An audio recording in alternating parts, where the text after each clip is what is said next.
আমরা খুব স্পষ্টভাবে বলেছি যে আমরা এককভাবে নির্বাচনের প্রস্তুতি নিচ্ছি এবং সেক্ষেত্রে আমরা ৩০০ আসনই আমাদের লক্ষ্য।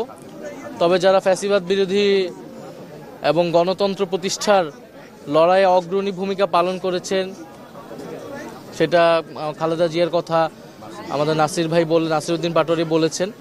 ওনাদের বিষয়ে আমরা ওনাদের সম্মানে হয়তো আমরা সেসব জায়গায় আমরা প্রার্থী দিব না, বাট এছাড়া আমাদের সর্বাধিক আসনে আমরা আমাদের প্রার্থী শাপলা কলির জন্য আমরা প্রার্থী দিব এবং বাংলাদেশের মানুষের কাছে আমরা সেই আহ্বান জানিয়েছি।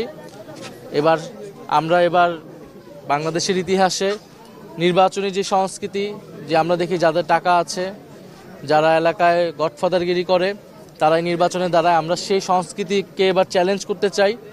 বরং এলাকার যে গ্রহণযোগ্য মানুষ, সাধারণ মানুষের পাশে যাকে পাওয়া যায়, একজন সাধারণ খেটে খাওয়া মানুষ থেকে শুরু করে এলাকার যারা শিক্ষক রয়েছেন, ইমাম রয়েছেন, গ্রহণযোগ্য সামাজিক নেতৃত্ব রয়েছেন, তাদেরকে আমরা জনপ্রতিনিধি হিসেবে সংসদে দেখতে চাই। তো আমরা সেই উদ্দেশ্যে কাজ করছি।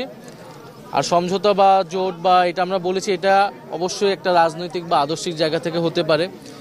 যদি সেরকম কোনো সম্ভাবনা তৈরি হয়, যেমন জুলাই সনদের বিষয়টা আছে, জুলাই সনদে